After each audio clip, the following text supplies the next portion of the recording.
Hoy quiero compartirles una historia que me dejó muda. Vi un caso en la serie de Netflix que se llama Mi peor compañero de casa o de piso. En este capítulo habla sobre dos chicas, ¿ok?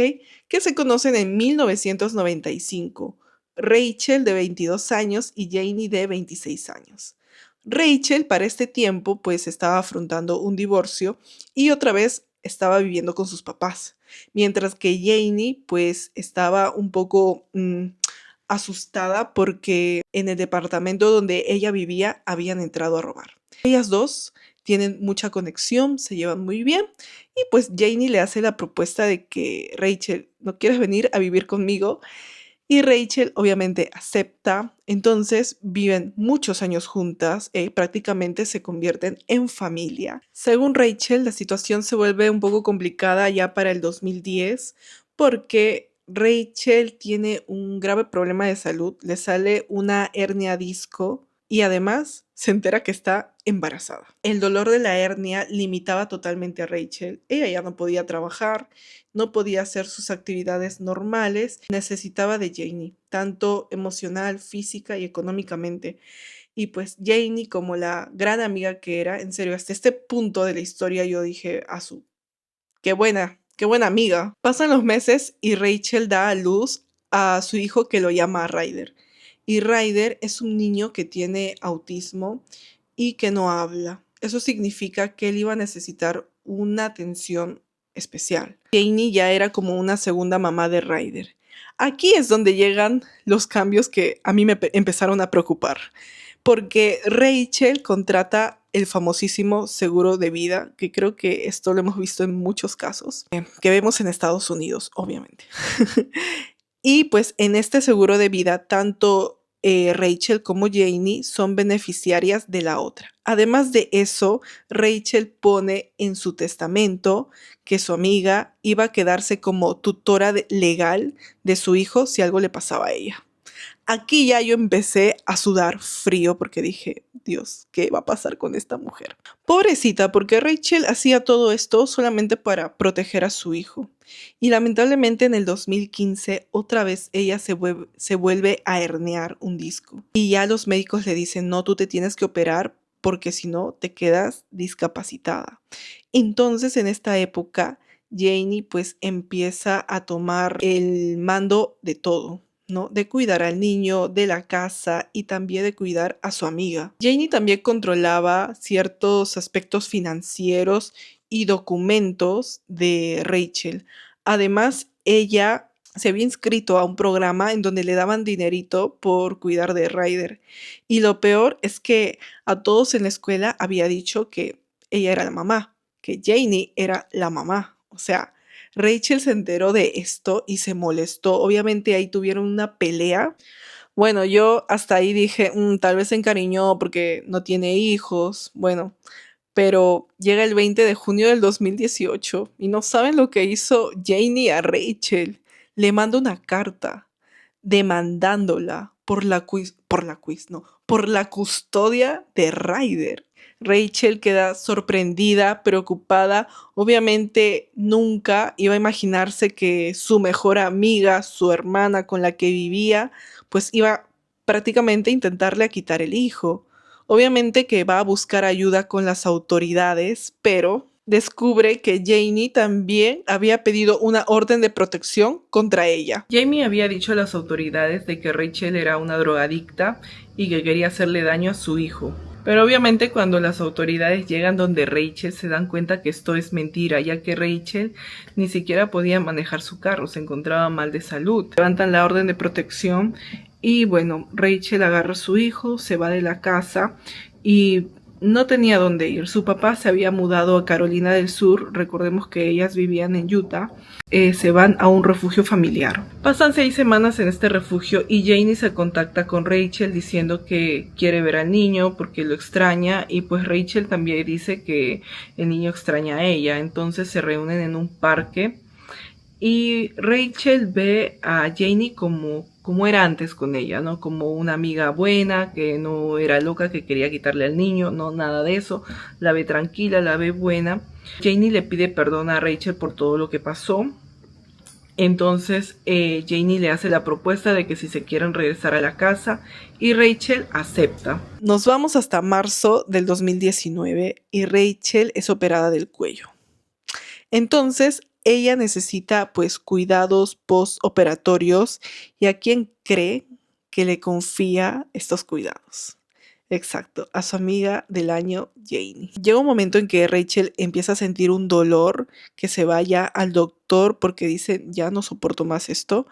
Y pues el doctor le dice, sabes, tus heridas están totalmente infectadas. Y le encuentran una bacteria que, lo tengo que leer porque el nombre está un poco difícil. Se llama Estafilococo aureo resistente a la meticilina. Y es un tipo de bacteria que puede ser resistente a varios antibióticos y lamentablemente Rachel queda hospitalizada. Se recupera, pero nos vamos hasta junio, o sea, marzo, abril, mayo, junio, pasan 4 meses. Y Rachel otra vez se empieza a sentir mal, pero esta vez no es por las heridas del cuello, sino es que sus niveles de azúcar en la sangre pues bajan peligrosamente y otra vez va hospitalizada. Los doctores, pues, y ella dicen, pero qué raro, yo no soy diabética y tampoco no uso insulina. Los doctores no encuentran ninguna explicación a lo ocurrido y pasan 4 meses, llegamos a octubre del 2019, otra vez Rachel se opera y ¿qué creen?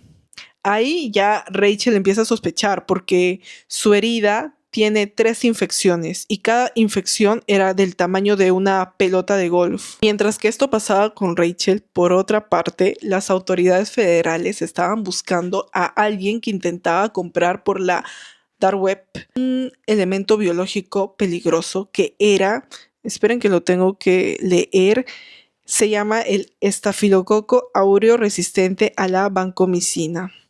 Ok, esta bacteria pues puede ocasionar infecciones muy graves que te puede llevar hasta a la muerte.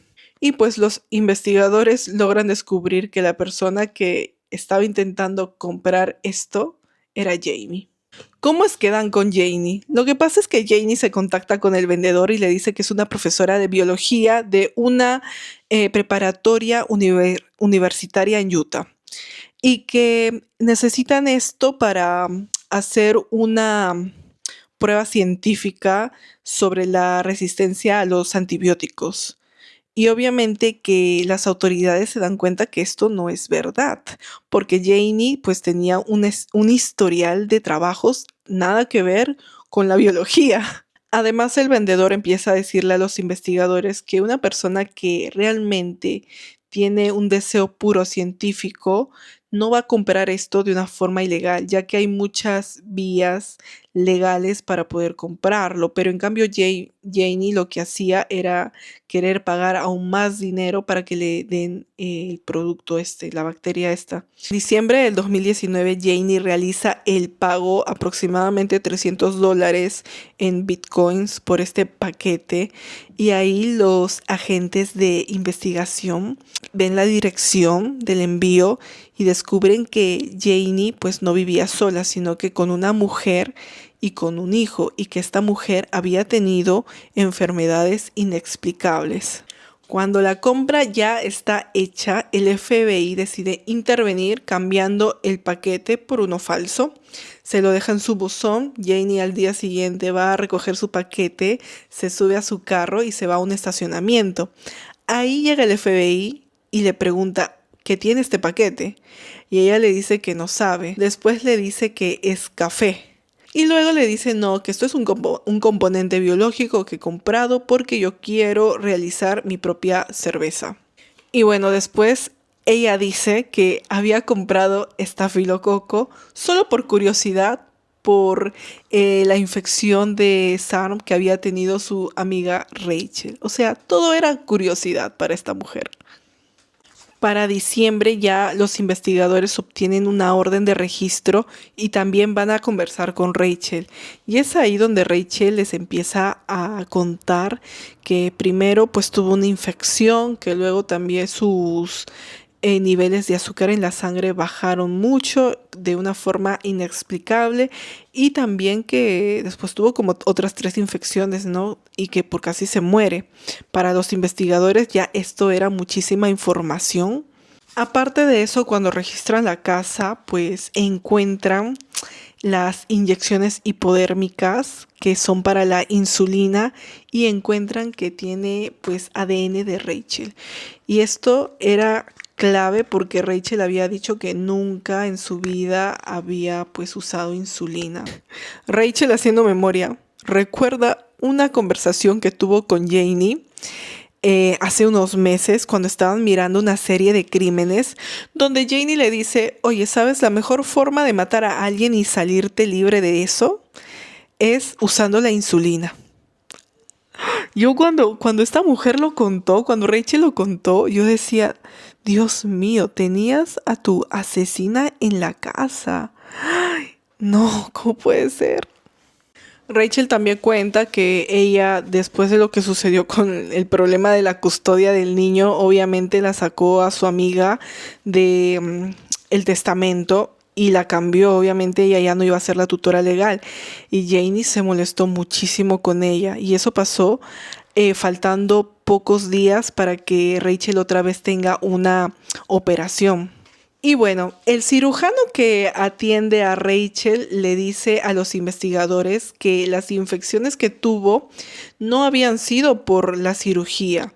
Es más, les dice, estas infecciones probablemente han tenido que ser inyectadas. Con todas estas pruebas, Janie ya es arrestada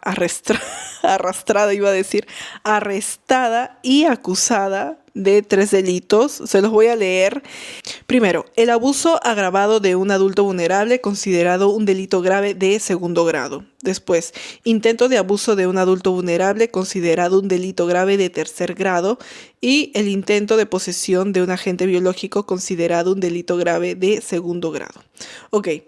En todo esto, la acusación sostenía de que Janie se había aprovechado del poder que tenía ella al cuidar a su amiga. Segundo, señalaba que la compra que había hecho de este agente biológico no era para fines científicos como ella lo había dicho, que era porque era profesora de biología, porque quería hacer su propia cerveza. Obviamente todo esto era mentira.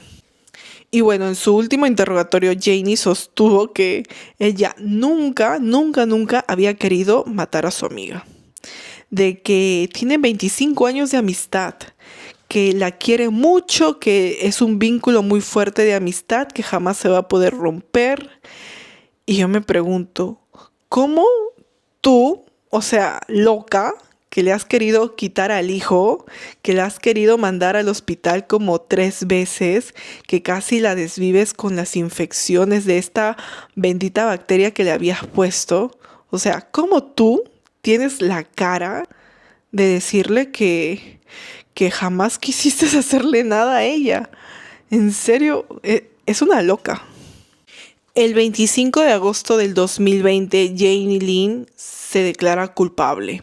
Pero el caso no llega a juicio por la declaración de culpabilidad, pero la fiscalía dice que ella debe de tener una condena de varios años. Pero aquí es donde sucede lo más indignante de esta historia, porque después de que Janie ha pasado 25 meses en la cárcel, ella logra obtener la libertad condicional. Pero lo que a mí, en serio, más me preocupó es la parte final de este capítulo en donde se reproduce una llamada de Janie que hace desde la cárcel. No tiene fecha, pero lo que dice, se los voy a leer.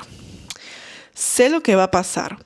Voy a salir de aquí, voy a encontrar una manera de alejarlo de ella. Tiene que volver conmigo ahora. ¿A quién se referirá esto? Obviamente que yo pienso que es al hijo de Rachel. Y la verdad que yo preocupada hasta ahora. Dios mío. Y bueno, espero que les haya gustado este resumen. Nos vemos hasta la próxima. Bye.